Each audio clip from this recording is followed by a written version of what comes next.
Day round about high noon. Thank you, thank you. Now get out of here. Don't want to see you no more. Excuse me, Buddy Brown. Hi there. John. John? Nobody's called me that in years. Fred Astor. Hi, Fred. Fred Astor. Fred Astor from... That's right. Well, damn. What are you doing? I was in the audience. Tonight? Yeah, I can't see how my old school friend was making out. Fred Astor, will I be... good to see you. Listen, what are you doing, eh? Have you got time? Oh, I'm doing nothing. Well, have a jar. The guys can check us out. I'm not interrupting anything. Oh, hell no. Is this your scene? What? Trad jazz? It was me introduced you to it. Do you remember? Oh, yeah. The nights round at your place, listening to Jelly Roll, and we should have been doing our homework, eh? You know why I failed history? I thought King Oliver was Oliver Cromwell, eh? I've progressed since then. Listen, let's get out of here.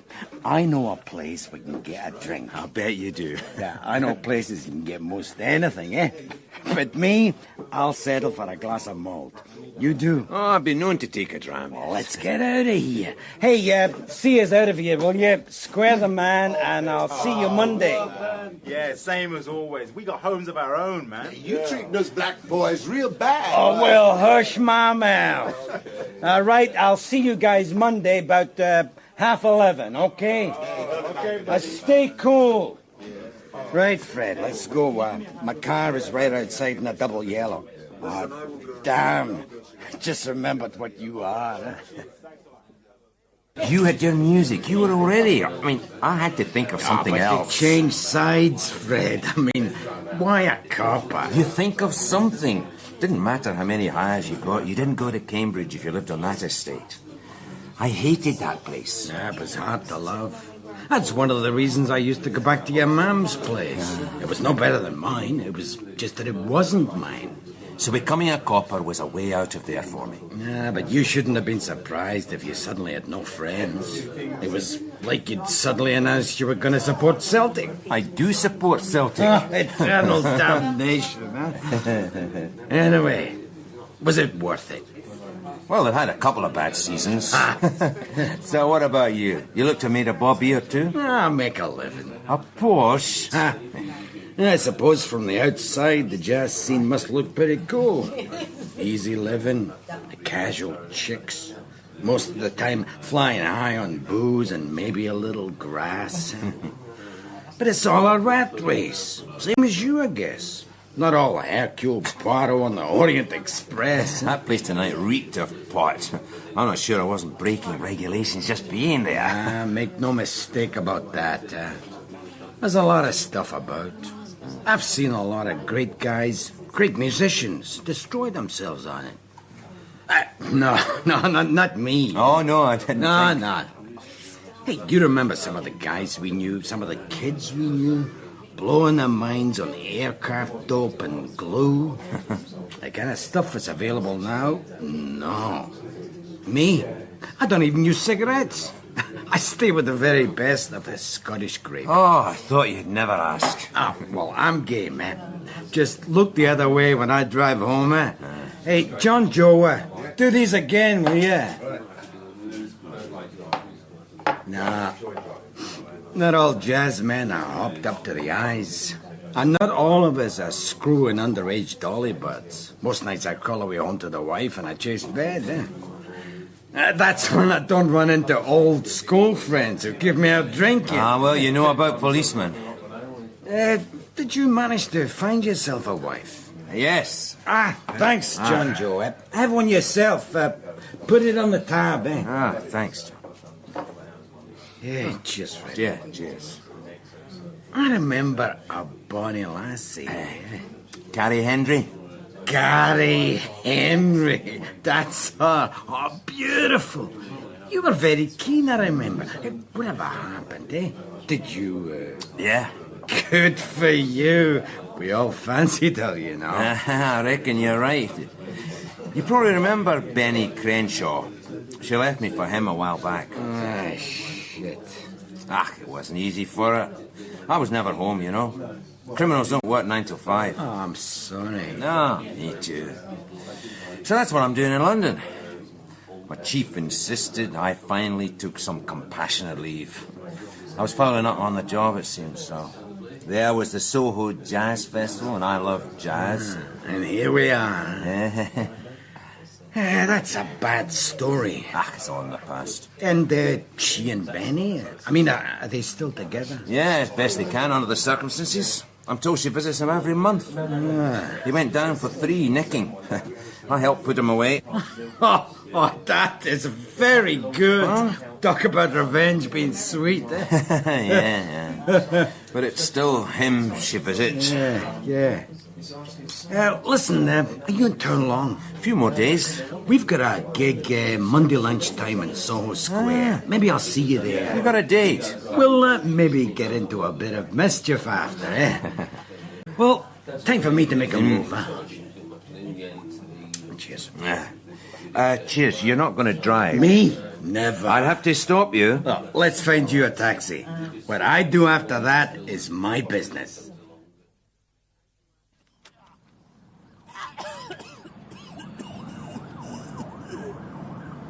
Here's a drink. Shut up. Here's a drink. Shut up. It's bloody cold.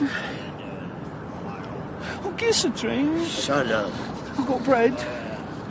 I got bread. Huh? Where'd you get bread? I got fresh. Where'd you get fresh? Get your head here, will you? Bloody cold. She want a drink? What you got? Here. Oh, what's that? That's bloody sherry. That's bloody South African. Shut up. Hey, you, do you want a drink? Leave him. Shut up. Hey, do you want a drink? He's a kid. You can bloody wake up. No, leave him. Hey, bloody wake up, will you? Do you want a drink? Give us a bottle back. I'll drink it. He don't want my drink. Hey, wake up. No, I'll drink it. Give us it back. Hey, I'll drink it. Give us it back. Shut up. What are you doing? Shut up. Shut up. He's dead, isn't he? Shut up. He's gone now. Get off out of it. Give me that. No. You have his shocking. Give us a shot. Give us a shot. Shut up.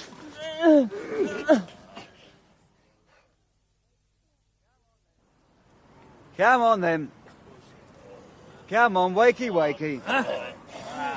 Move along, come on. Time for the office. Oh, wait. Come on, shake a leg. Don't want you spoiling it for the tourists, do we?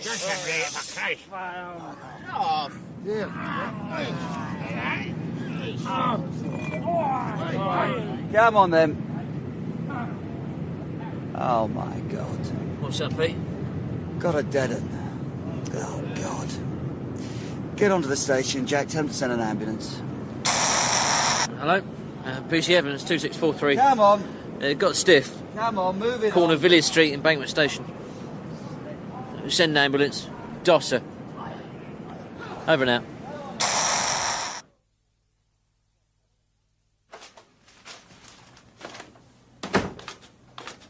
Good morning, sir. Morning. You're early this morning, sir? I'm a little late as it happens, but I had calls to make on the way into the office. A policeman's lot is not a happy one, sir. So I'm told. Constable Young, if our working relationship is to blossom, you would do well to understand that I am not given to appreciating humour of any kind before my early morning tea. Oh, right, sir.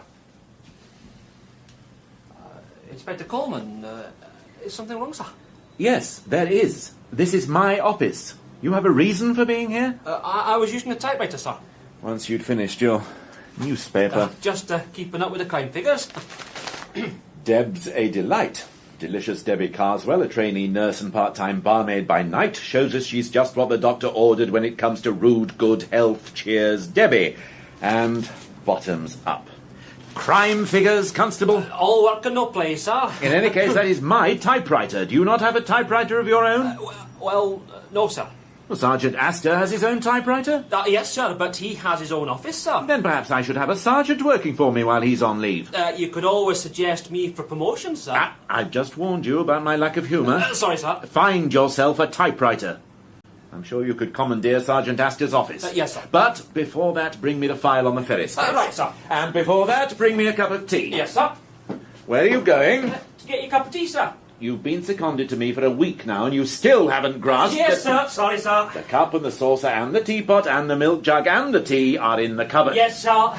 They're in the cupboard, and I put the milk separately And I do not take sugar. So I'm sorry, sir. In my mind, I was thinking of other things. I know exactly what you were thinking of. Yes, sir. And take your crime figures with you. Yes, sir.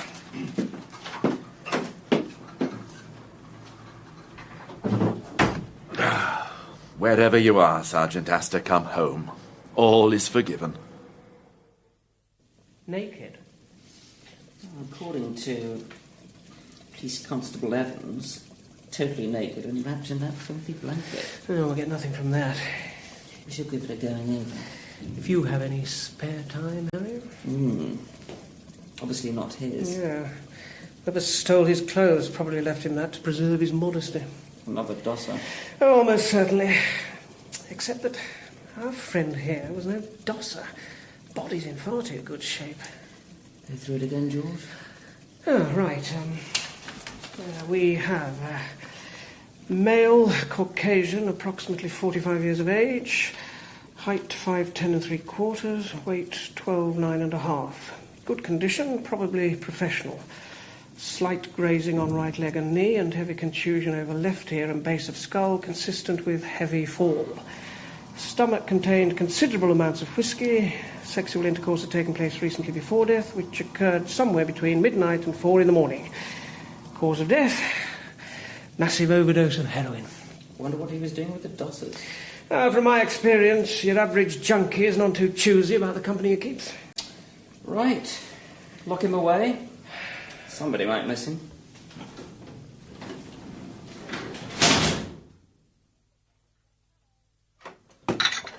Got your tea, Inspector, and I've just got a file of the Ferris business.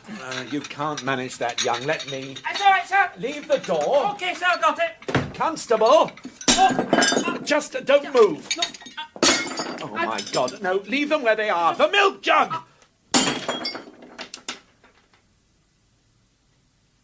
I can replace them, Inspector. No, you can't. They were a gift from my wife. She bought them at a sale of fine antiques. They are irreplaceable. The sentimental value, is it? Would you please go away, Constable? Yes, sir. Leave the file. Yes, sir. Inspector Coleman, sir. What is it, Constable? I could get you a cup of tea from the counter. Just get out! Yes, sir. It's still only Monday. It ain't like him, man. I mean, he says he's gonna be there, the man is gonna be there. What do you do? You don't happen to blow a cornet, do you? You must be kidding. I am serious. I mean, without Buddy, we're gonna sound like a palm court trio. Have you tried his home? I don't know where he lives. You're his friend, Mr. Fred Astor. Oh, I don't know where he lives. I'm just on a visit from Scotland.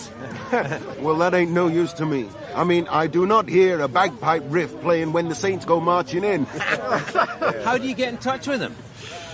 Well, he gets in touch with us. I mean, there's a few clubs around here where you just leave a word if you got some gigs going. He'd arranged to meet me. Well, all I know is that he's got a big house somewhere down Chelsea. No, if he was going to show, he'd have showed by now. Well, we're going to have to get out there and start busking. Well, I'll hang around. You do that. You're going to get a lesson in the art of real improvisation. Young? Constable Young. Inspector Coleman, sir. Do you know what is in the Ferris file? No, sir. Football pools, sports club accounts. Oh, yes, I remember. What do you remember? I needed a file. I thought the Ferris case was buried. Buried? The only thing that should be buried around here... Whatever you have done with the reports on the Ferris business, find them, bring them to me, and open a separate file for the blasted sports club. Yes, sir. I think I know. Damn it all, Astor, where are you in my hour of need? Mrs. Brown? Yes. Hello. My name's Astor. Fred Astor. I'm a friend of your husband's. Oh. I'm in London for a few days. He's not in. Oh, we had an arrangement to meet at lunchtime. And Are you one of his musician friends? I wish I were. No, I knew John in the school days. I'm in town for a short break. Oh, sorry. I'm being very rude. Do step inside. Oh, thank you.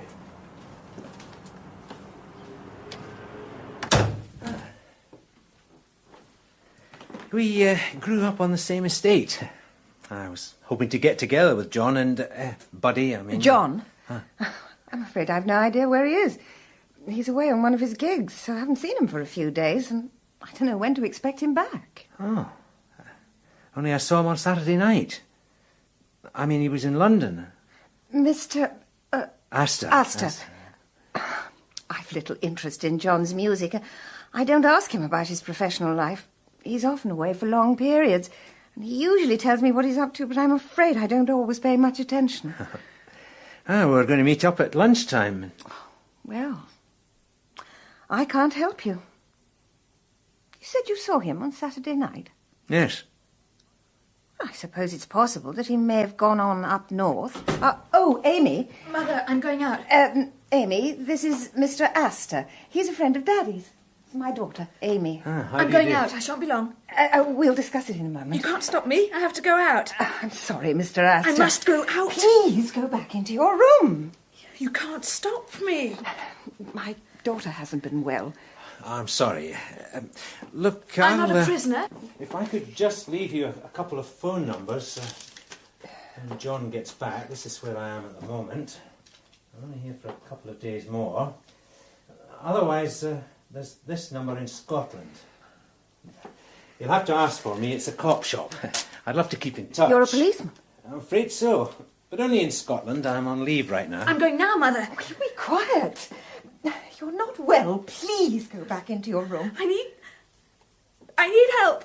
Please excuse me. No bother. I'll... Yes. She's had a nervous breakdown. Oh, I'm sorry. Goodbye, Mr. Brown. Of course, when John gets home, Yes. I'll see that... Yeah, of course. Thank you.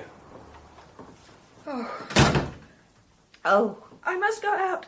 I must go out. Oh, poor Amy, my poor love. It hurts me. Oh. It hurts me, Mummy. It hurts. It's all right. It'll be all right. I'll help you. I'll help you.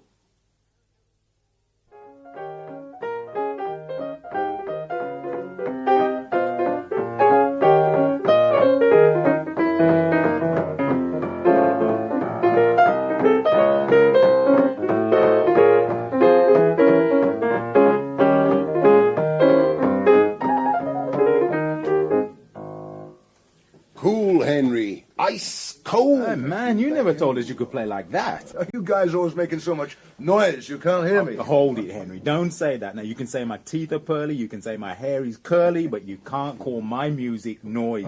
Okay, no, yeah. Piano player. Oh. Hey. Hi, fellas. We got our groupie back. Hey, man, how you doing? Fine. How are things with you? Has Buddy shown up yet? Cat is gone, man. Yeah, really gone. We got ourselves a new man. I left a message with his wife. She ain't seen him? No. So how'd you find her? You told me Chelsea. I used a little influence. Oh, the man has influence. Well, I am a copper. I'm on leave. Then leave. Hey, he don't mean that. Like if you are a friend of Buddy. I mean, sometimes I feel as if I've got a social disease. Yeah, well, maybe that's why he didn't show. Then cool it, Jack. Look, I'd just like to leave the same message with you. If you see him, give him these couple of numbers where he can reach me, eh? Hey, no sweat, except we ain't gonna see it. Why do you say that? Well, the man is a pro. I mean, the man is an operator, like I already said. He says he's gonna be here, he's gonna be here. Maybe he's sick. Then he still gets word to us. Listen, we gotta go on. If Buddy has decided to quit the scene, then he has reasons. Could be he's in deep trouble. Hey, on the other hand, maybe after all he's just got tired. Tired? That's right, man, tired. Good happens. You ever get tired? Like you just want to walk away from it all? Okay, Henry. Let's start this whole thing this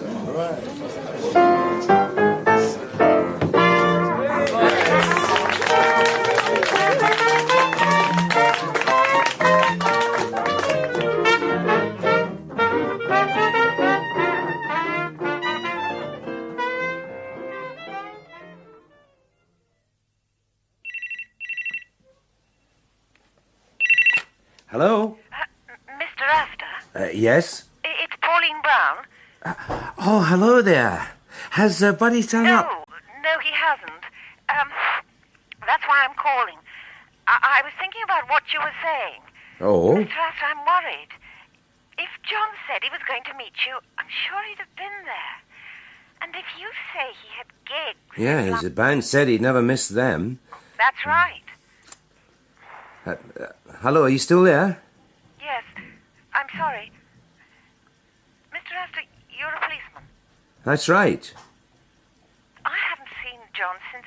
I think it must have been Wednesday last. Do you think I should inform the police? Yes, I think you should. It can't do any harm. I mean, he may have had Had an accident. There's almost certainly a simple answer. But it makes sense to inform the police. And ask them to look out for his car. Meanwhile, I'll make a couple of calls myself.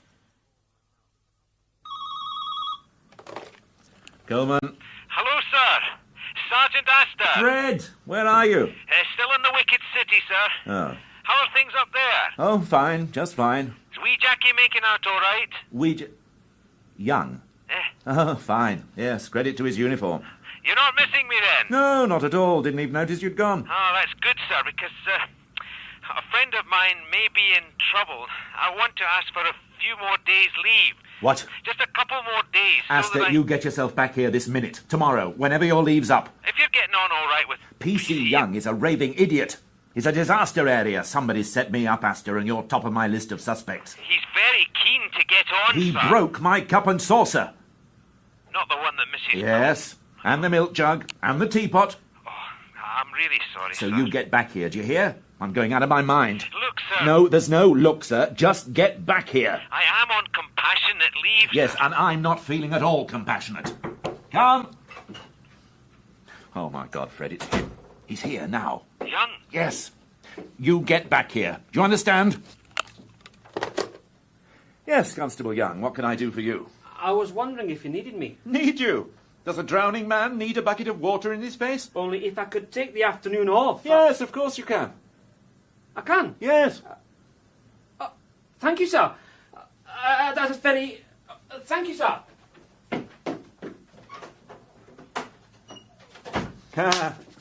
Make my day, punk.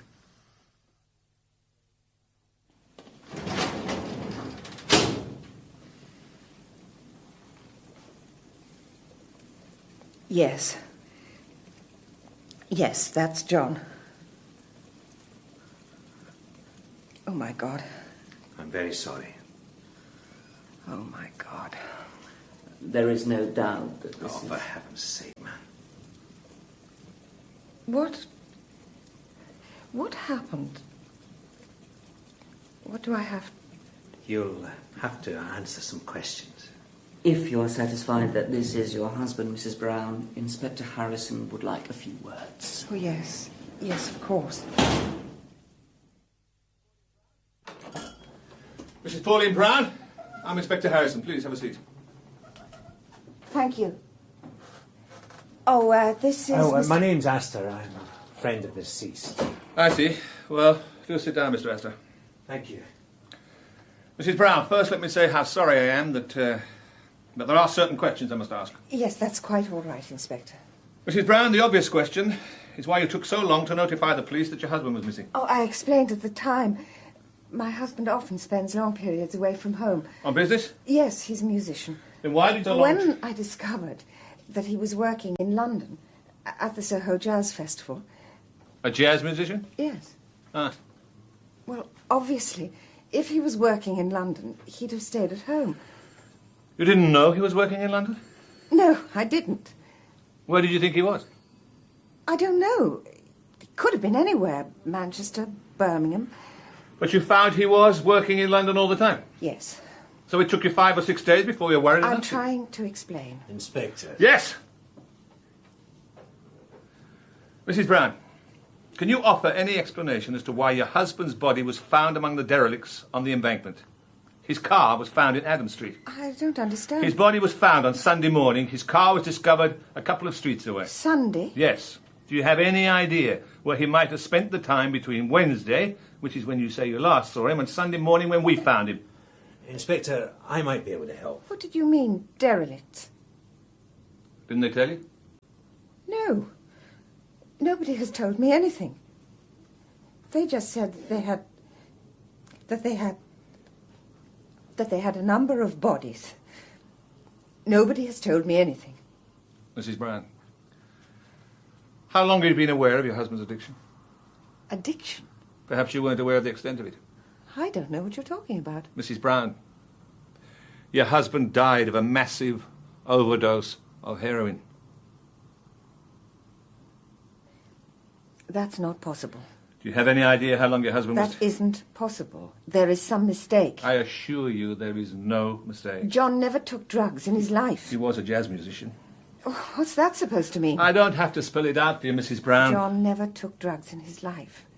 For heaven's sake, Inspector, I'm his wife. I would have known. There is no doubt as to the cause of your husband's death. John... I know. Mrs. Brown, it's quite possible that you wouldn't know. There are certain areas where drugs are freely available and frequently used. Your husband worked in one of those fields. Not John.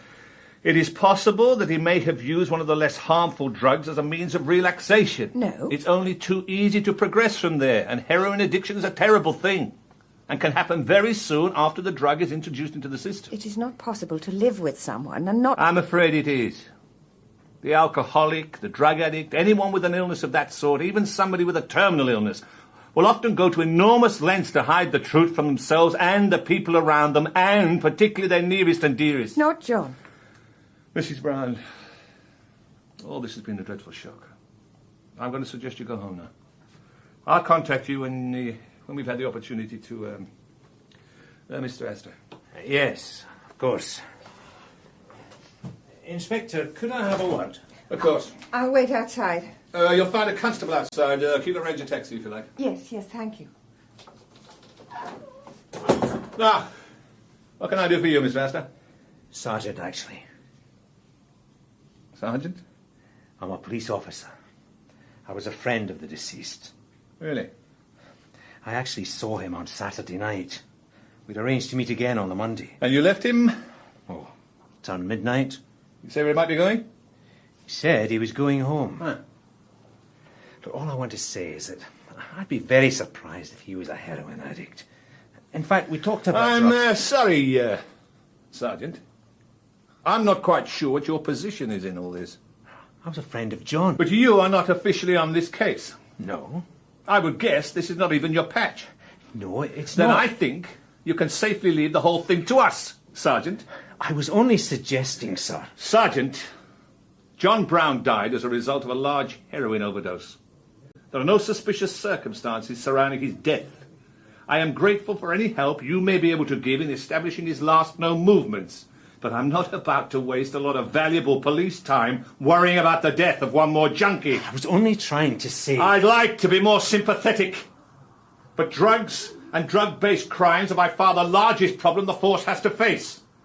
My lads have to get out there on the street to face personal assault, maybe serious injury and sometimes death as a result of the villains protecting the drug trade. The hospitals are full of the victims of their filthy work. The social services can't cope. I'm sorry, Sergeant. Don't ask me to bleed for one more casualty along the way. Yes, sir. If you want to do anything to help, try and persuade the wife to accept the facts and help her through them. Yes, sir. Now, Sergeant, if you'll forgive me. Sir.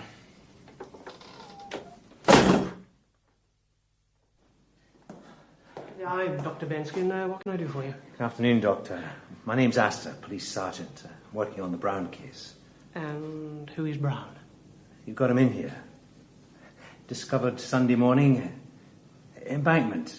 Ah, yes, our mysterious dosser. Now, what's your problem? Doctor, could I just ask, are you quite certain about the cause of death? Yes.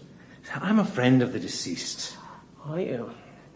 You see, Inspector Harrison's not my immediate boss. I'm making one or two independent inquiries. I see. Well, he might have had the courtesy to give me a ring. I'm sorry. Oh, it'll cost him a pint.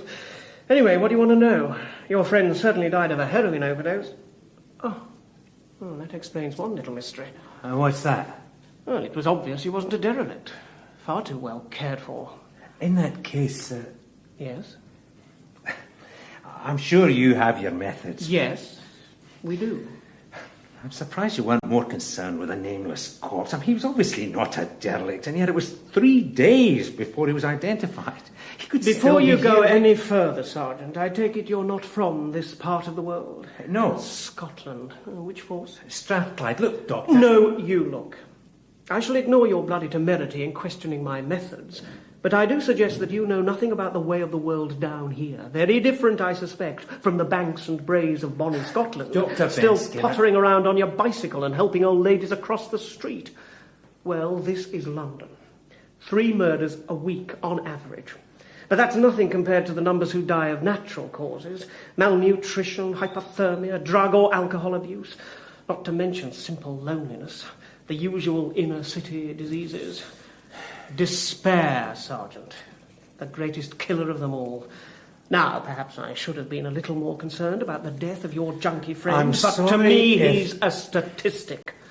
Now, don't you bloody dare tell me how to do my job. Get out and do your job. Help them before they get to me.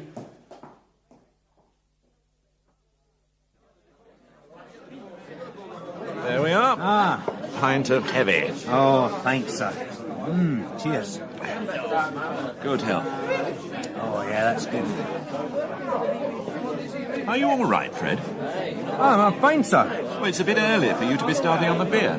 Oh, I couldn't get to sleep on the train. Well, I'm pleased to see you back. PC Young. Oh, not even capable of making a decent cup of tea, even when I'd found another pot. Now, you didn't set me up there, did you, Fred? Would I do a thing like that, sir? Oh.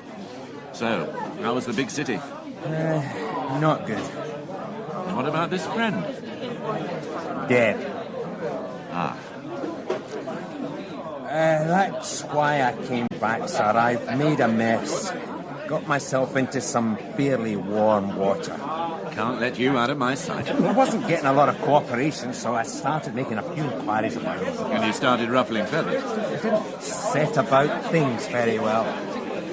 Mind you, there are racist bunch down there. They don't seem to like the Scots. Well, perfectly understandable. Mustn't blame them for that. They only see them once a year at Wembley Stadium.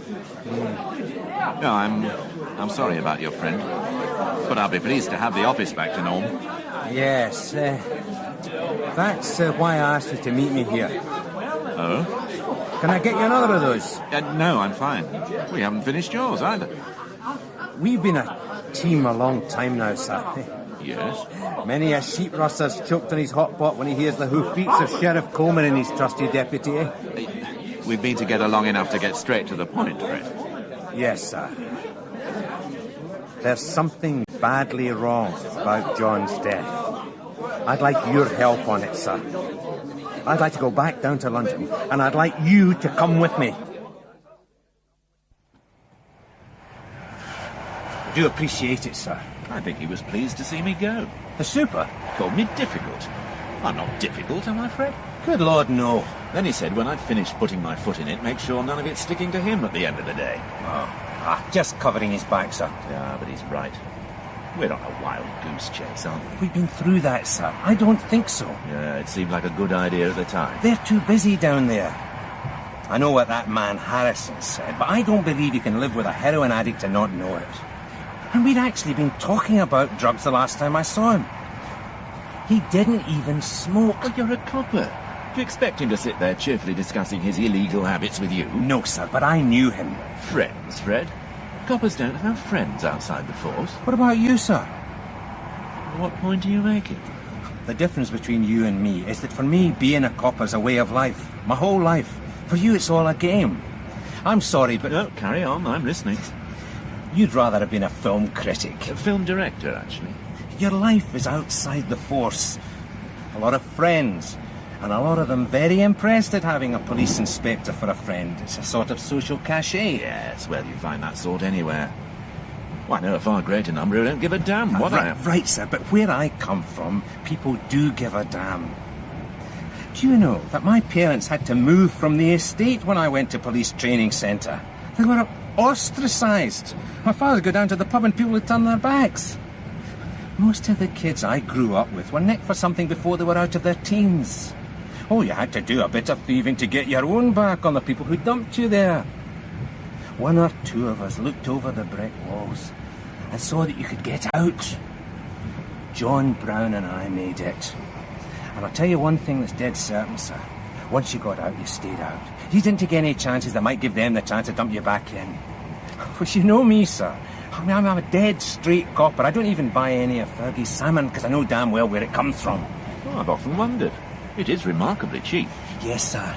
And that's why I know that John didn't use any drugs. He got his kicks out of the best malts, out of his music. You should have seen his home, sir. He'd seen what drugs can do to you back on the estate. He wasn't going to jeopardise all that for a whiff of pot or anything else. Very eloquent, Fred. So, Buddy Brown didn't die of an overdose. Are you suggesting that we're looking at murder? No. We're looking at the fact he didn't die of an overdose. He's dead. Right.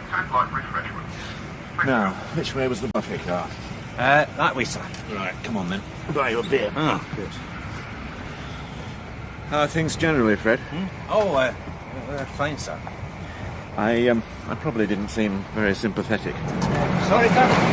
You know, when Harry... well, you know what I mean. Harry? That's my background, I'm afraid. Never mind.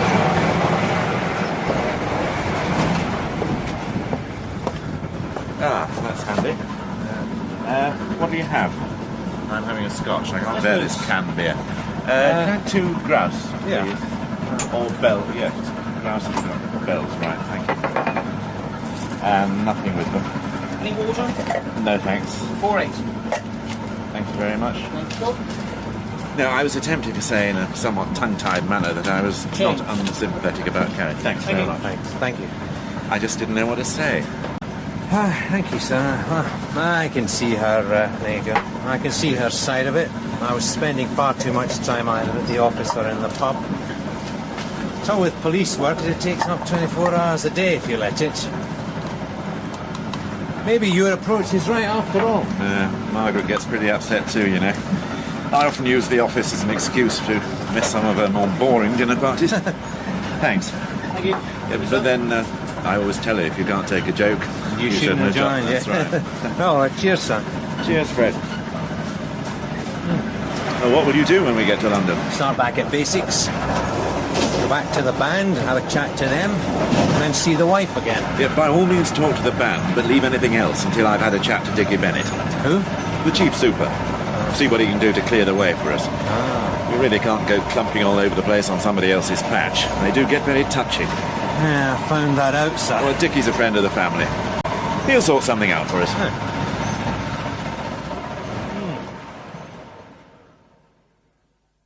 You really do have the most appalling bloody cheek, Ronnie. But I get away with it, Dickie. It's called charm. I've always been noted for it. It doesn't work on us hard-bitten London bobbies. I'll have a chat to this man Harrison, but I shall have to make it a favour. I'm not in the position to issue orders. It'll come better as a favour, Dickie. People like doing chief supers favours. It'll come home to roost. It always does. It's fine for you. You can afford to knock on doors and run away. What do you mean? I've never seen you spending the rest of your days as a copper, Ronnie. Surprised you've lasted this long. Oh. I know you've had a couple of spectacular results, but you get too involved. See, this present business is typical. A friend of your sergeant dies of a drug overdose. The first thing you do is to rush off on some quixotic fool's errand. You can't let personal feelings affect your judgment, Ronnie. It'll destroy you, both as a copper and as a person. I need the favour, Dickie. You know what I'm talking about. You'll never be half the copper your father was. And he was a copper's copper. I know all about my father, Dickie. I wonder. He was respected by everybody who ever met him. You've got all his qualities, Ronnie, except one. You lack the killer instinct. You don't really want to be a copper. Look, are you going to help me on this one, Dickie? I'm sorry, Ronnie. I'm presuming on a friendship. One last thing, though. He didn't want you to follow him. He knew what the job was all about, what it did to people. It had started to do it to him. If he'd lived a bit longer, you might have seen it yourself. I'm told the police morale is low enough without you chipping in your 2 pence. I'm speaking as a friend, Ronnie. You're a gentleman in a violent world. Well, I'll have a word with Harrison, and if there's anything else I can do, don't hesitate. Thanks. Have dinner before you back up north? Well, sadly, I only have a couple of days. Well, you know where to find me. Where do you stay? Ha! What a dump! Pardon? Betty Davis. All About Eve, I think. Really? My sergeant found a small hotel. Paddington area. Yeah, which reminds me. I must meet him before he starts taking the law into his own hands. He's becoming as adept as me at getting into hot water.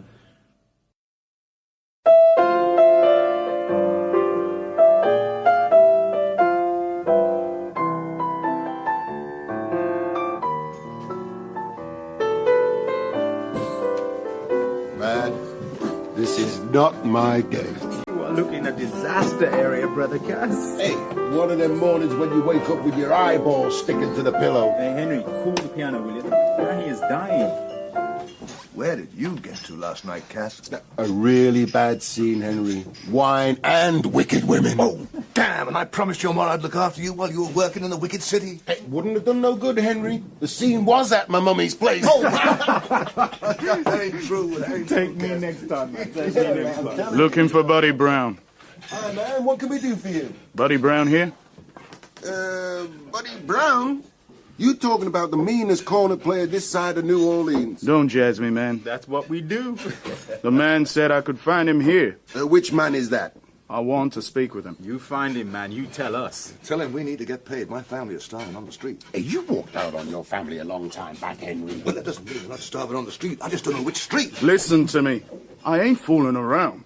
Cool it, brother. Relax. We're just having a little fun. Yeah. Don't give Cass any aggravation. I mean, he is not a strong man this morning.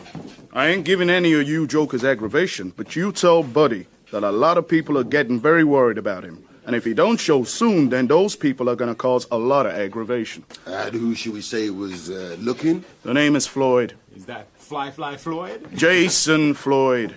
He knows. Tell him if he's thinking of running, the market men are going to find him very quick.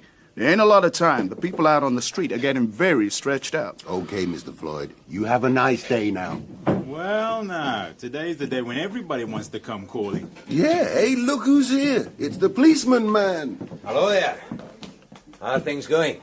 Hi there, Mr. Policeman. If you have come to tell us you have found Buddy, you are very welcome. He is the man everybody wants to see. Have you met the brother here? Mr. Jason Floyd? Meet Mr. Policeman. Hello. Mr. Jason Floyd is also very anxious to find Buddy Boy. You a friend of his? I just deliver messages. You just said you knew him. Seen him recently? Like I said, I just deliver messages. And who do you deliver messages for? This ain't nothing to do with you, man. This is private business. You tell Mr. Brown he has only to show when there's no sweat. Now look, Floyd. Are you arresting me? No. Then excuse me, man. I done my Christian deed for today. Bloody man. Nice friendly guy. Trash. Hey, which goes to show you, not every friend of Buddy's is a friend of mine. You ain't found him? Yes, I have. Oh. Well, where the hell has the cat been? I mean, we need him. Yeah, where is he? You don't look like the happiest man in town, Mr. Astor. He's in the mortuary. What are you saying, man? Buddy is dead. Oh, you have to be putting us on. I'm not putting anybody on. Buddy is dead? What? How did it happen, man? His body was found on the embankment. Found? You saying he was killed? Why do you say that? Well, you said his body was found. Right. Cats who die in the beds don't get found anywhere else. He was found among the derelicts. You've got to be putting us on. That ain't his style. People don't always choose where they die. Buddy would have done. I mean, he was in control. Look, I have a couple of questions. What do you want to know? If this whole scene is for real, then we can't help you. I mean, we've been looking for the man since, when was that, Saturday night? Shit, man. He really is dead. I want to ask you about drugs. Oh, anything you want, mister. Shut up, you stupid fat mouth, Henry. He ain't playing this for laughs. I'm sorry, I can't take it in. Sure, man. Anything you want, eh? That's what Buddy said Saturday night. He said he knew places where he could get almost anything. Maybe he did, man. I mean, what exactly are you asking? I wondered about drugs. I mean, everybody knows that musicians use Especially jazz musicians. And especially black jazz musicians. I'm not saying that. Then what are you saying, Mr. Policeman? I'm not on duty. I've never heard of an off-duty policeman. Not even officially on this case. You must be on something to come here asking those kind of questions. Oh, for God's sake. Okay, Jack, relax. Listen, mister. You are a friend of Buddy's. Well, we knew him pretty well, too. And you knew him more recently than I did. So what do you want to know? You asking about grass? Okay. You are a friend of Buddy's. I'm trusting you. Sure, a lot of us use a little grass from time to time. What about something stronger? Man, you are a joker. Hey, you're talking E. Crack, smack maybe. The hard stuff. That kind of thing. Nobody uses that. We ain't that stupid. Right, because that's something else, man. That stuff's gonna kill you. It killed Buddy. What are you telling us now? Buddy died of a massive overdose of heroin. No.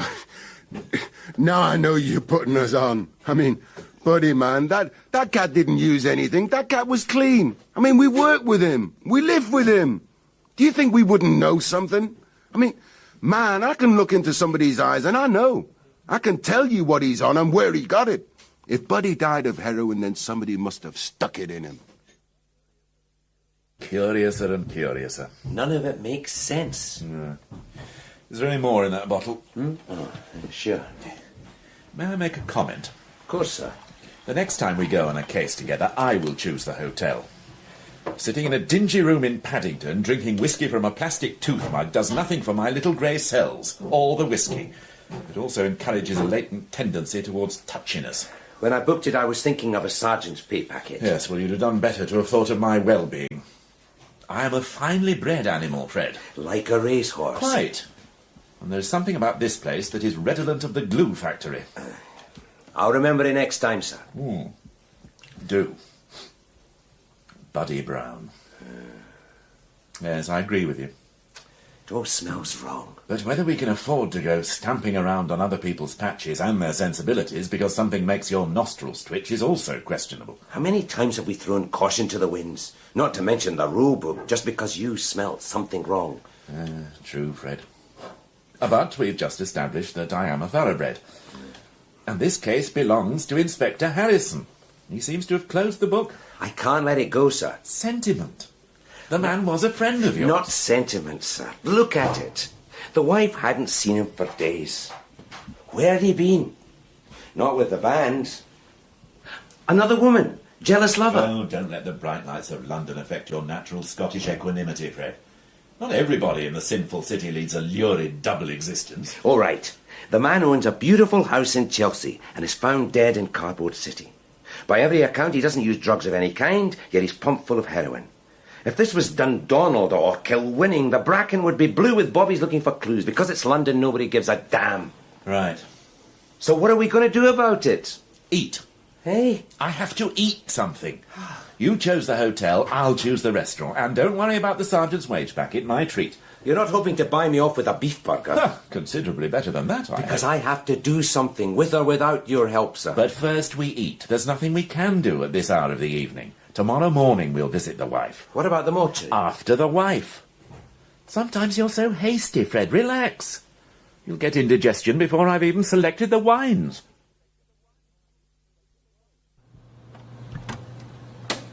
Oh. Good morning. Good morning, Mr. Astor. I'm sorry, I wasn't expecting... Oh, we should have phoned. No, not at all. I wanted you to meet Inspector Coleman. How do you do? Hello. Inspector?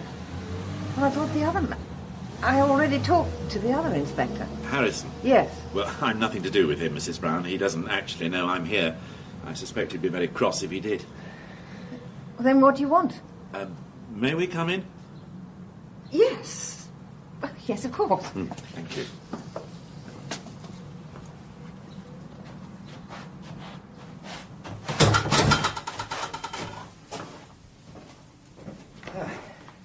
Thank you. Mrs. Brown, Inspector Coleman is my immediate superior back home. He feels the same way about John as I do. You knew him? No, but my sergeants told me about the circumstances surrounding his death. I've already spoken to Inspector Harrison. And Sergeant Astor tells me that you were not happy about the assumed cause of death. I didn't think there was any doubt. No, there's no doubt about how he died. What is in question is the likelihood of him having administered the fatal dose himself. What are you suggesting, Inspector? Well, I'm suggesting he didn't inject himself at all. But the police, Inspector Harrison, said that John had died. Oh, my God. You think? Yes, I think it's possible that somebody else injected the fatal dose. But that would mean that your husband's death was murder, Mrs. Brown. No, that's not possible. Why not? Well, it just isn't possible. People don't... People don't what? People don't get murdered? Or people don't commit murder? I assure you they do. Mercifully, not very often, but they do. No. You said your husband didn't use drugs. If he didn't, how did a fatal dose of heroin enter his body? I'm trying to help. I couldn't believe. I realised, I thought that marijuana was harmless. When I said that John had never used drugs, I honestly had no idea. Are you saying that John did use hard drugs? I've had time to think. I knew that John smoked marijuana, had done for some time. I thought he told me it was harmless. And I suppose that it led him to experiment with harder drugs. But I spoke the truth when I denied that. I was shocked. I was distraught at his death. I've had time to think about what Inspector Harrison said. I've had to accept that my husband was a drug addict and that it killed him. You told Inspector Harrison that your husband never used drugs in his life, but he used pot. I meant he never used heroin. He smoked marijuana around the house, but kept his heroin habits to himself. Well, he told me marijuana was harmless. Nothing that causes dependency can be called harmless. Cigarettes, alcohol, even sweets. I realise that now, Inspector. Is your daughter at home? Amy? Yes. How has she taken this? Oh, you can imagine. Yes. Did she, Did she what? Did she know about John, about the drugs? Of course not. She would know about the pot. No. Is she in at the moment? No. Oh, I would have liked a word. Amy can't be disturbed. Yes, I do understand, Mrs. Brown, but there are quite a few things that don't add up. Your daughter may be able to throw some light. Nothing. I won't have her subjected to questioning. The reason I'm here is that not enough questions have been asked about your husband's death. An opportunity of talking to your daughter... Inspector, I'm afraid that's not possible. Even if her doctor permitted it, I wouldn't. I hadn't warned the inspector. Amy is a very highly strung girl.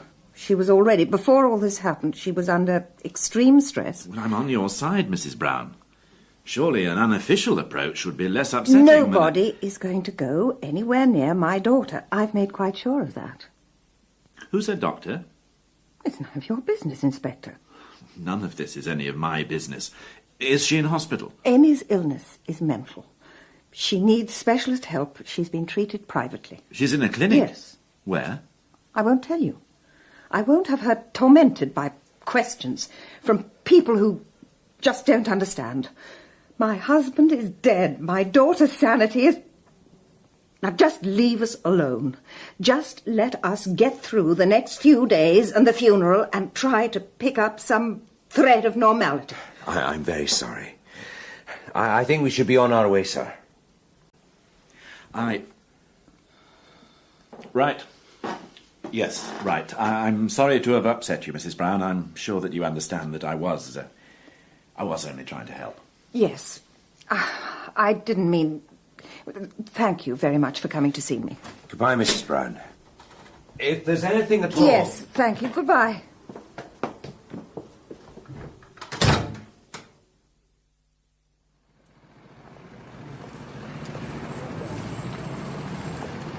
Will we take a taxi? No. Don't ever do that again. I'm sorry, sir. I just felt that the I woman... know perfectly well what you felt. The woman has just lost her husband. Under what looked like increasingly suspicious circumstances. She was distressed. Oh, we've been together long enough. You know better. Yes, sir. She started to get distressed the moment I mentioned her daughter. If the girl is as ill as she says... Yeah. Makes me all the more intrigued to talk to her, though. I'm sure you noticed the other thing, sir. I'm sure I did. What was that? The fact that she changed her mind about John being an addict. Changed her mind, or come to terms with it. Changed her mind. When she first heard the news, she was adamant. There was no way that her husband used drugs. She couldn't live with him and not know, etc. Yeah. And you say that the band was equally... Equally sure, yeah. And now she says that she couldn't see the harm in smoking pot. The daughter wasn't even aware of it. Have you ever smelled pot, Fred? Yes, sir. Have you? No. I haven't, strangely enough, but I bet my kids have. Is it true what they say? You can smell it in a room full of cigarette smokers. Yet the daughter wasn't aware of it in a house where nobody smoked. Well, we don't know the daughter didn't smoke. Or the wife come to that. Oh, stop nitpicking. Now, I want to talk to the daughter. And we better start sorting out the facts about our corpse. Ah. There's one. Taxi! Good. Got him. I'll go and have another chat to the lads in the mortuary. You take the tube. Where? Get along to Inspector Harrison. Tell him, pretty please, and can you use his phone to find the daughter? Oi! You getting in or not? Find the daughter? Yeah, one moment. I ain't got a bloody day. That could take days. Got my living to make. Yeah, I shall get into this taxi when I'm good and ready. At that point, you can start the meter. You some kind of nutter? If I have any lip from you, I shall make a strong suggestion that we take your taxi off the road to make quite sure that it complies with the requisite bylaws for plying for trade on the public highway. You stupid old git. Right. And there is my warrant card. Oh. Well, I only asked a civil question. Do you have any idea how many private clinics there are in London, sir? And the home counties, Fred. I can see that it may take some time. You may find a moment during the time to reflect on the folly of questioning a superior officer's methods of interrogation. Yes, sir. Right. I would like you to take me to Westminster. My pleasure, sir. All safely in, sir. And I'll just start the meter. There we are. Been a funny old sort of a day, wouldn't you say, sir?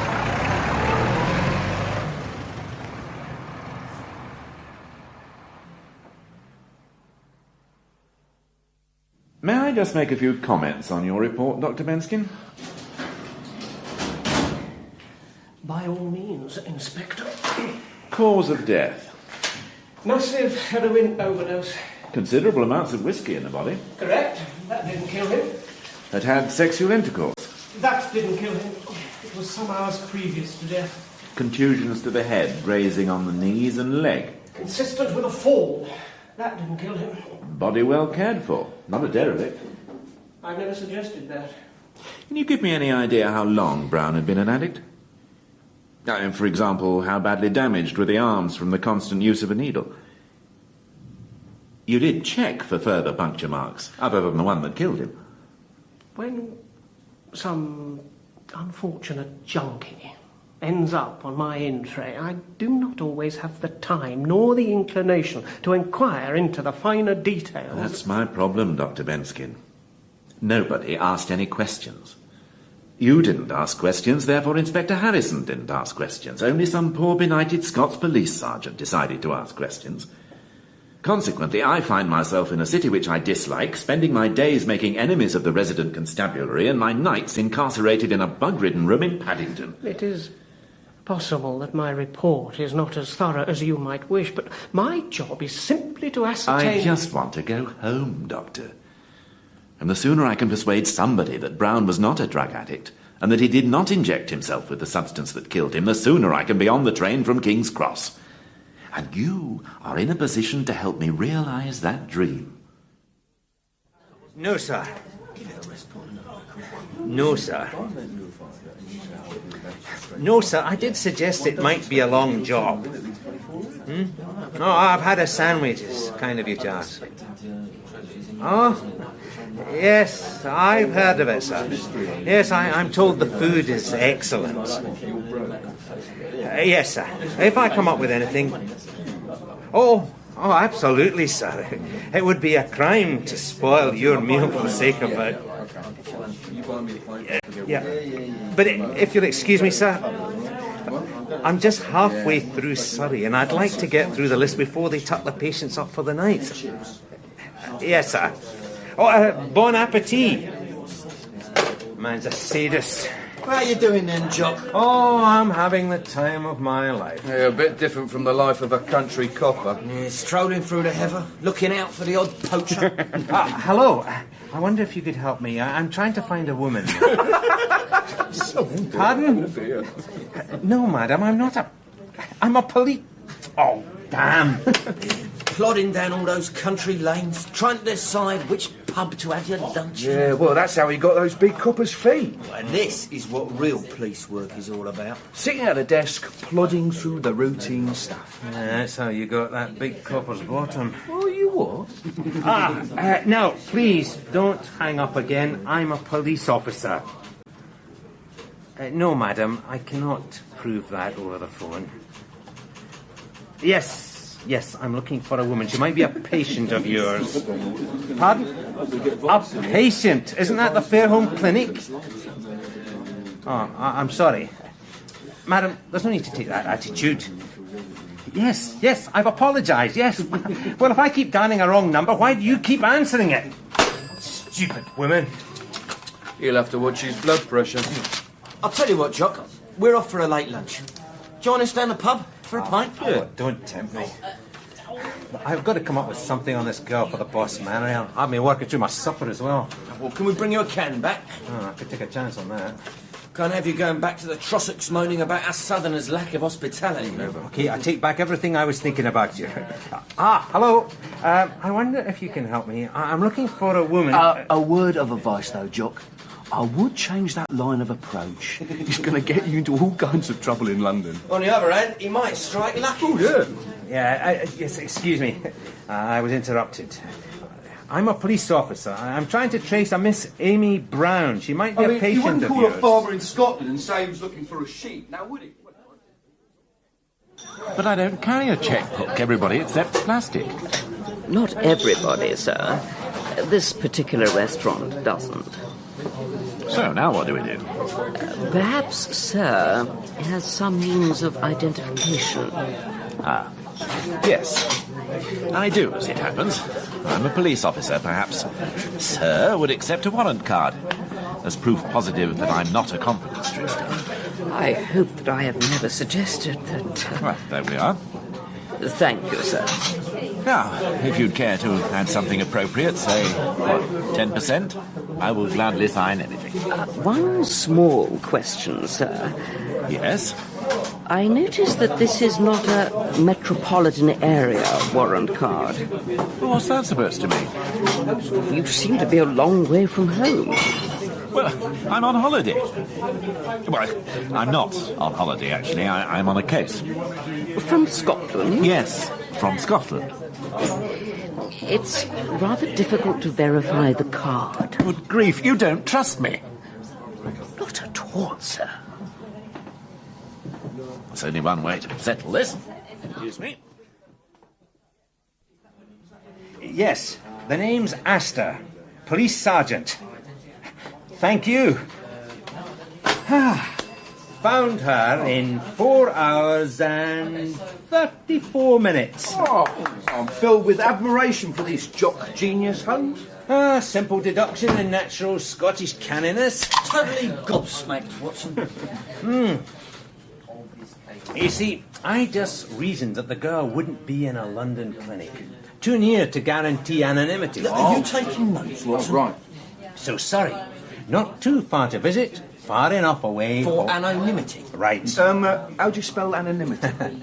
There's still a bit us country bumpkins who teach you London lads. I am humbled. Yeah, it was the straw in your hair. Had us fooled. If you've got time to show me this pub of yours, I'll teach you a thing or two about beer as well. Oh, what's wrong with that one? No, nothing. Very good. It's just that back home we call this Highland spring water. Stupid business. Yes, they don't take credit cards, and for some reason they don't trust my warrant card. If you could just explain. Thank you. Yeah, I'm sorry about that. Nobody told me you were in conference. No, not at all, Dickie. I don't think it's worth that sort of thing. I'm sure their kitchens are spotless. Yeah, just a quiet word. Explain who I am. Right. Chief Superintendent Bennett. For you.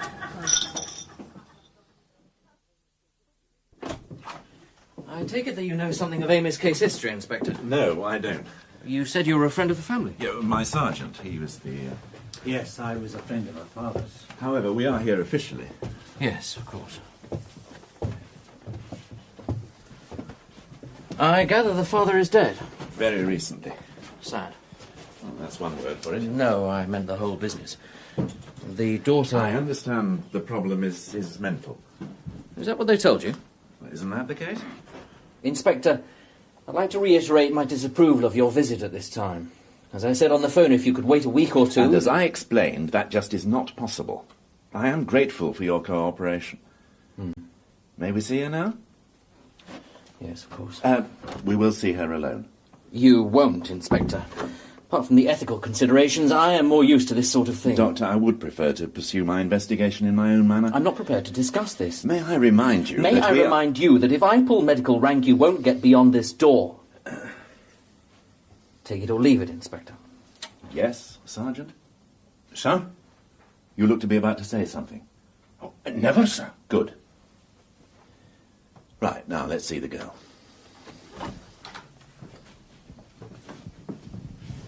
Hello, Amy. How are you this morning?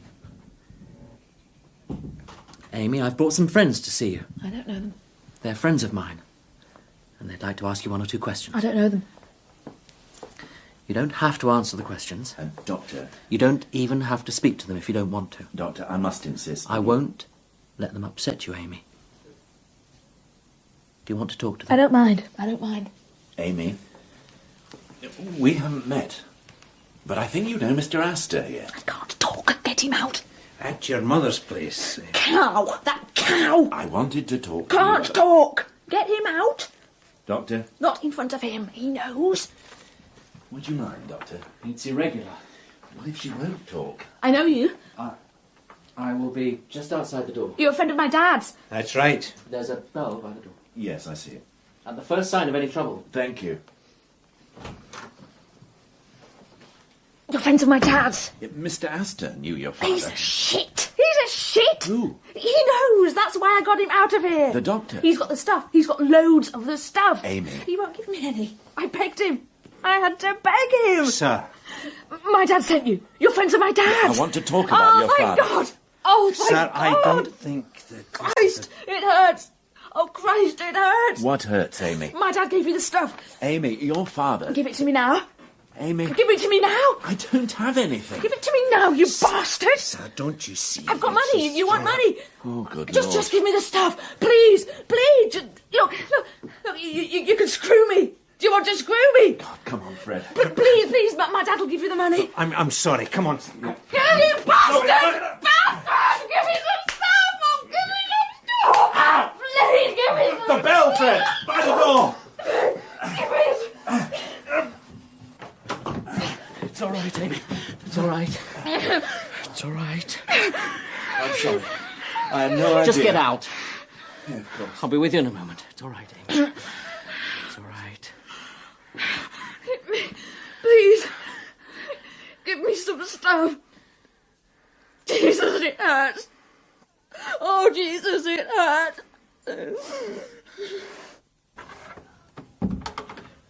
You all right, sir? Yes. Oh, dear, dear, dear.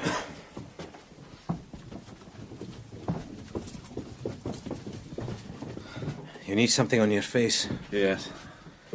Oh, and your neck looks... What? Oh, grief, the shirt. Oh, is this his... yes, sir. He said he'd see us. Yes, I heard him. Oh, he's here. What? The doctor, sir. Yeah. She'll be all right. I've given her a sedative. It's only temporary, but... Are you all right, Inspector? Yes, a little shaken. I'll get someone to look at your face. No, please, I'm quite all right. Best not to take chances. I had no idea. I shouldn't have left you alone. How long will it be before... Before you can get any sense out of her? Or before she's through the pain barrier? Or before she's dead? I have my job to do as well, Doctor. I suggested you came back in a couple of weeks. All the problems might have been resolved by then. Well, how long has she been an addict? I don't know. This is her second visit here. She's been here before. Which doesn't bode well for the future. Oh, I suppose she's luckier than most. Most of them don't get one chance. But the fact that Amy's been through it all once and still... I don't give too much for her chances, Inspector. Well, Sergeant, we'd better get back to Mrs. Brown. Thank you again for your cooperation, Doctor. I'll get someone to patch up your face.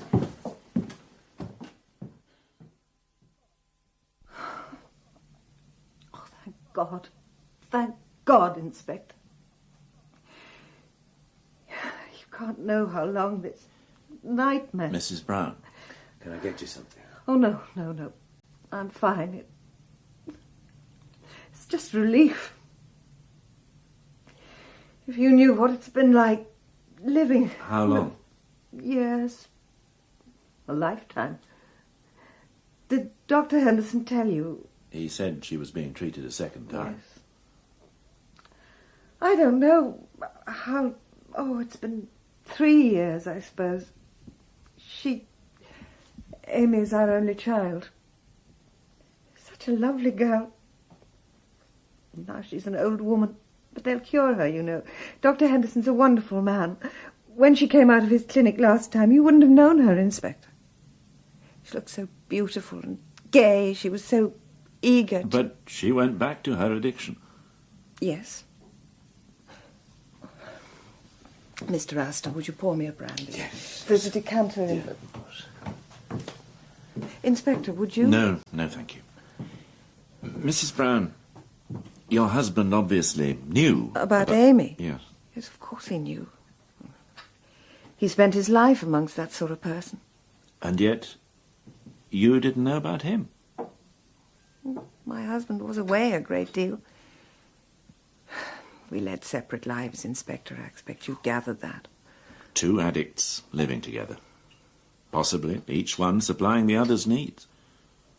Well, that's possible. But... Well, unless you've experienced the problem, you don't know how difficult it is to spot. Well, they're not only very clever at concealing their addiction, you're not looking for it. You don't expect to find your own child...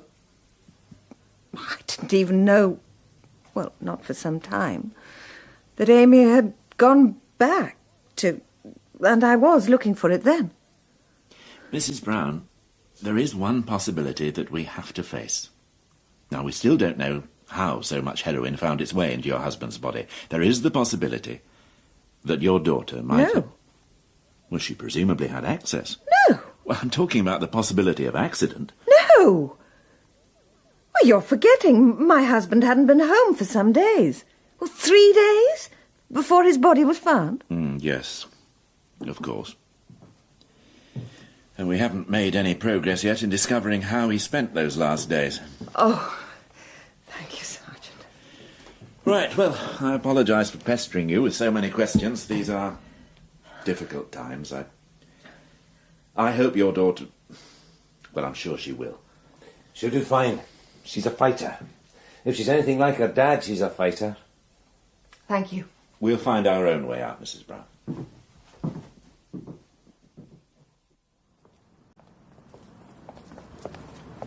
Brave wee lassie, sir. Yes.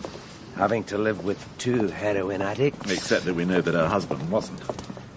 She keeps changing tack ever so slightly every time a fresh wind blows up. But for the time being, we still believe her. So let's find out where Buddy Brown was spending his nights before he died. I'll brave Inspector Harrison in his den. Yeah? You go and talk to the band again.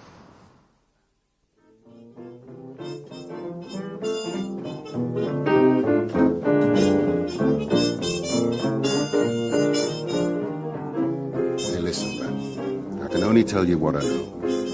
But he didn't do that kind of thing. Not on tour. Not ever. I mean, he had a whiskey and went back to the hotel.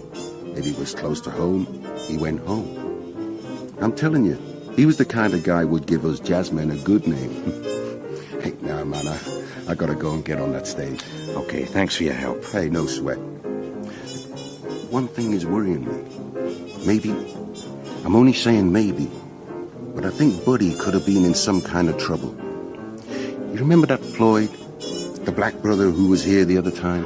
A most unpleasant gentleman. Yeah, well, he showed his face around again, and he was even less pleasant. I mean, he started threatening about Buddy. Didn't you tell him he was dead? Hey, Mr. Fred, anybody start getting that heavy with me, especially a brother, ain't gonna even get the time of day from me. Buddy was a nice guy, like I said. But it is possible, from what that Floyd cat was saying, that he could have got himself into something pretty bad. How do you mean? Look, Jason Floyd is the trash of this world. When you turn over the bottomest stone in the dirtiest pool, you're gonna find his kind there. Could he be a pusher? Drugs? Heroin, maybe? I gotta go. I'll just tell you one thing. Whatever that black brother was pushing around Soho, it certainly wasn't the roast chestnut concession. I won't make any bones about it, Coleman. I don't like it when gentlemen police officers start nosing around on my patch. And I don't like it when their chief superintendent chums start breathing down my neck. I was seeking official approval. To interfere. And I like it not at all when I find that my own force has omitted to pursue investigations in an adequate manner. It was just the personal element. Yes, your sergeant. Anyway, Dr. Benskin here has submitted a new report based on a second reading of the injuries the corpse has sustained. George. I'll summarise, Inspector. My colleague and I are now prepared to accept certain possibilities. Certainly, the actual cause of death was a massive drug overdose. However, there were no other puncture marks to suggest that the deceased was a regular drug abuser. Moreover, it is possible that the contusions to the head were not all caused by a fall. At least one could have been caused by a heavy blow by an instrument of some sort. The extent of the bleeding from the other injuries also suggests that Brown may have been dead before the fall which caused them. Which means that we're looking at something quite different from our first assumptions. We're quite possibly looking at murder. Possibilities? Well, it is possible that. It may be that. We're under enormous pressure, Inspector. That pressure makes us regard the death of one more junkie with less concern than we perhaps should. The same pressure may, possibly, lead us into occasional error. We may even envy the rural police officer who can devote his spare time to a little fun detective work. That's enough, George. Good grief. No wonder the public are losing faith in us. Look, let's not squabble, gentlemen. We all know the problems we have to face. Yeah, I'm sorry. Thank you for your fresh assessment, Doctor. Now, my turn. You can go if you like, George. Right. Well, Inspector, if there's anything else... No, thank you.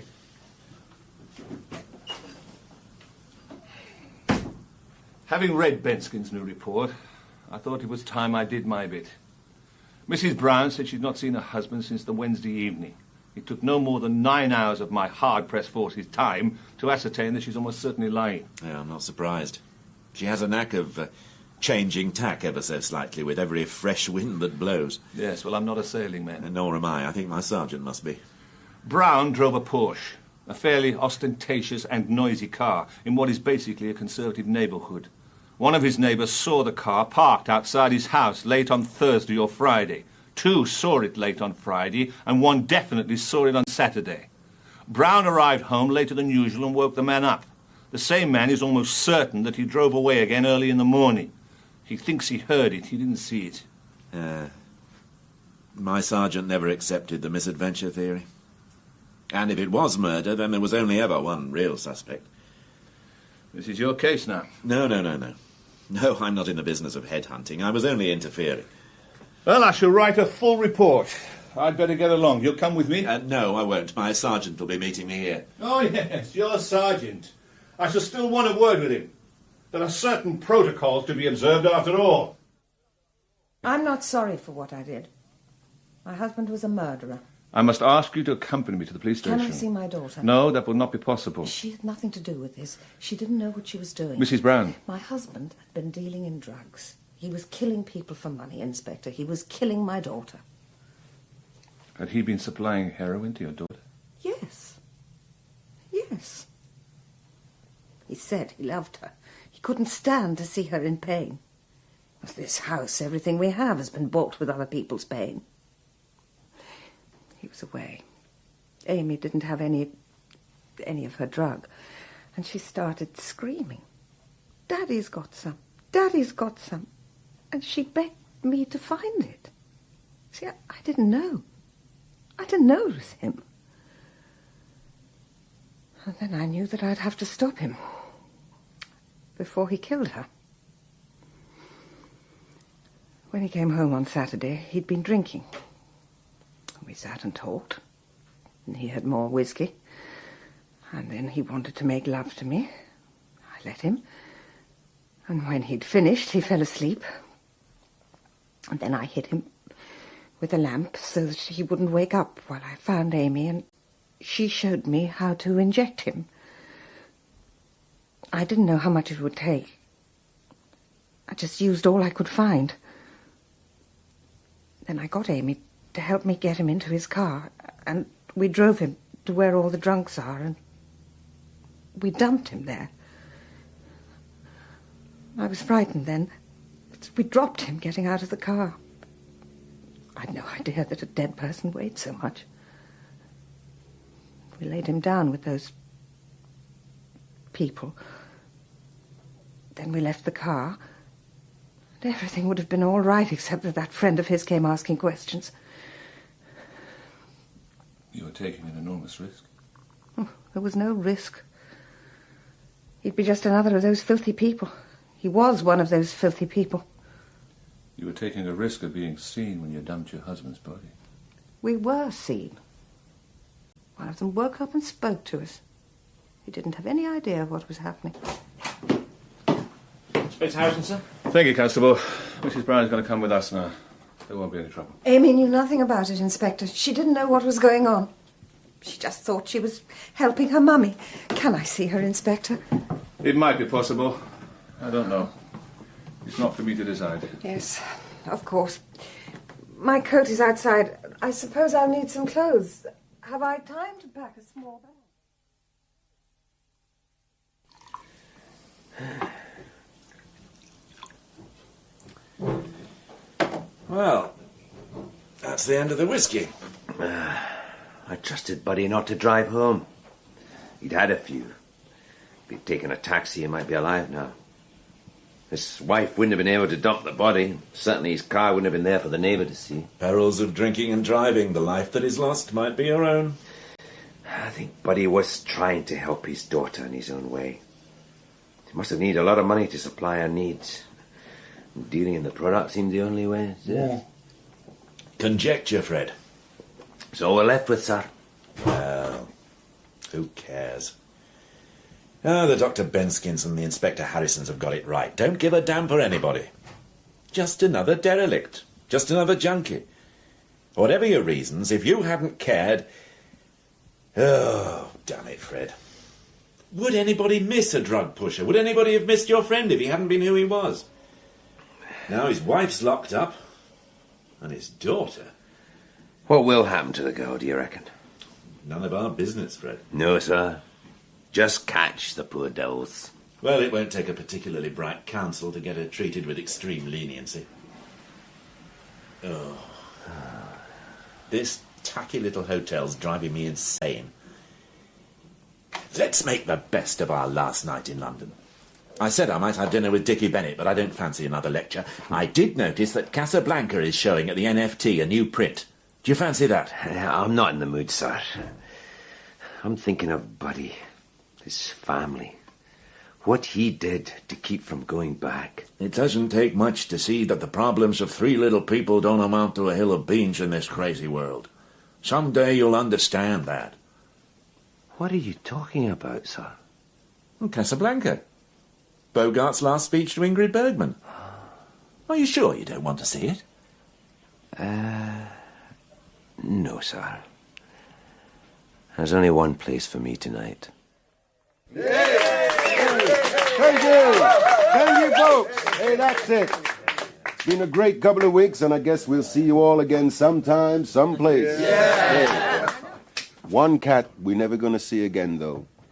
So before we go, one last one for John Buddy Brown. Yeah. A great guy, a good friend, and a really mean cornet. Yeah.